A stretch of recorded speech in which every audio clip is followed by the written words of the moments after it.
welcome back to the channel. Appreciate you watching this video.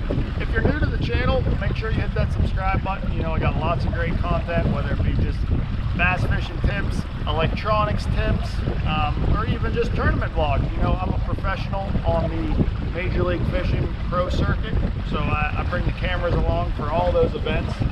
So I always got lots of great content coming, so be sure and hit that subscribe button. But today, I want to show you guys how to set up the shading on your Lowrance HDS 12s. Two different map options here. I'm going to go through which one I like the best, which one shades better, which one just has better detail. So that's all coming up.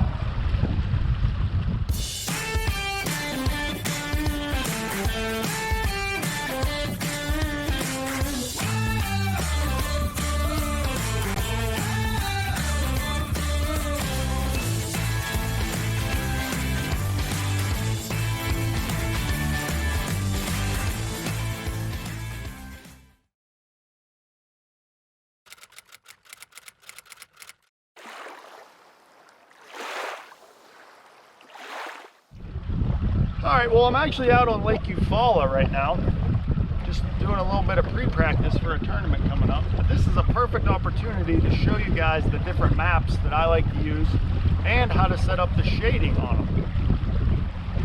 So, we have two different map options. We have Navionics here, and we have the Lowrance C-Map chip right here. This is the Alabama specific chip.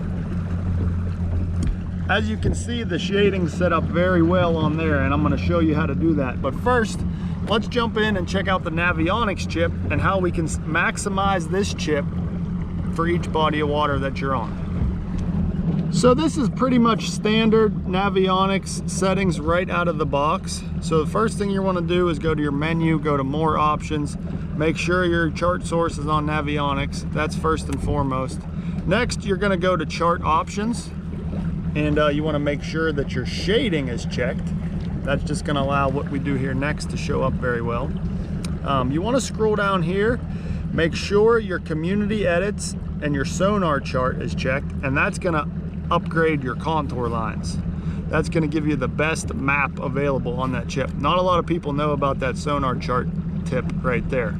But in order to get this shaded, as you can see, most of the map is blue right now.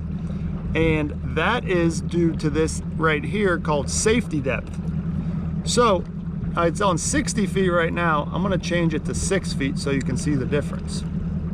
And what this means is, as I go through all these, you can kind of see. But whenever you have it set to 6, that means everything 6 feet and less is going to be blue. 18, same thing. 18 and less is going to be blue. 30, everything 30 feet and less is going to be blue. So this depends on which lake you're on, how the contour is set up, but right here I went through all those settings and it looks like 30 is the best because I'm able to see these points right here come out in that deeper water, and it just really jumps out at you on the map. Now as we get a little further back in this creek, you know, you could change this to 18 and then you can kind of see that creek channel run back through here. So again, this is a setting that you have to tweak based on where you're at, which body of water, and the type of structure or depth that you're looking to find on your map. Now, unfortunately, this is pretty much the best you can get with a Navionics chip. There is a little bit of a disagreement between Navionics and Lowrance, so they do not allow you to shade your Navionics chip on a Lowrance unit. So unfortunately, with the Navionics chip, this is the best you're going to get.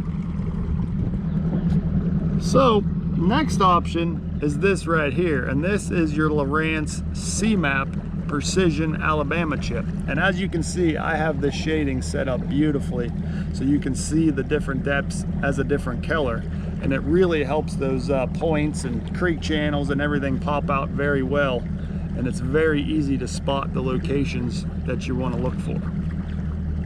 So to set this up, it's actually pretty simple.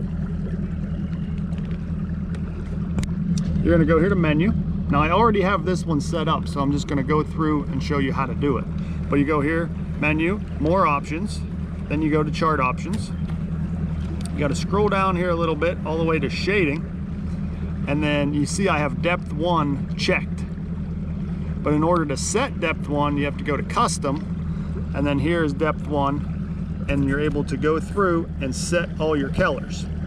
So we can add another point here and show you how to do this, but what this means is everything 5 feet and under is going to be red, everything 10 feet and under is going to be orange, 15 feet and under is going to be yellow, and so on and so forth.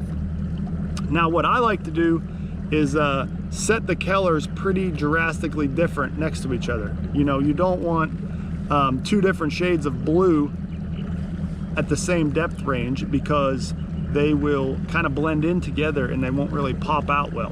Whereas when you have a yellow and a green, that variation between them two really pops out well on those drops and channel swings and stuff like that that are right in that 15 to 20 foot depth range. So you have to go through and set all of these. We can add another point here, so we'll do everything less than 50 feet. Nope, not 500. Let's do everything less than 50 feet, and we'll make it this bright blue-green color. So that's how you go through and set these up. Now, one chip will work for both or all 3 or all 4 units that you have on your boat, but unfortunately you have to go through and set the shading on each unit individually in order to get this to display on your map. All right guys, well that's it. That's how you go into your settings, set up your shading so you get these nice different color variation. So once again, it's just menu, more options, chart options, and you go down to shading. And then you have to go to custom and set up your colors. Now the cool thing about this is, I didn't mention this earlier, but you can actually set up 2 different depth ranges. Say maybe you want one shading for fishing shallow on a body of water, and then another shading to fish deep. So you can set up both and just simply change it real fast, and then those colors are going to pop out differently and you're able to see exactly what you want to see. But for me, general use, this is the settings that I use, and it really helps that map pop out well, and it's going to help you find the areas you want to find on your Lowrance units. Well, I appreciate you guys watching this video. Hopefully you learned something about your Lowrance units and mapping in general. You know, mapping's very important nowadays. These lakes are pretty complex, and there is a lot of structure under the water, and without a good map and without knowing how to use your map, it's going to be very hard for you to find those fish offshore and catch those big bass, which at the end of the day, that's what it's all about. So if you guys are looking for anything bass boat electronics related, do me a favor, click the link in the description below, head on over to Russell Marine Products. They got everything you could ever imagine for Lowrance, Humminbird, Garmin, you name it, they got it. They got it all there. They're very knowledgeable, so if you give them a call, they can help you through anything as well. But appreciate you guys watching. Leave me any likes and comments down below, and we'll see you guys next time.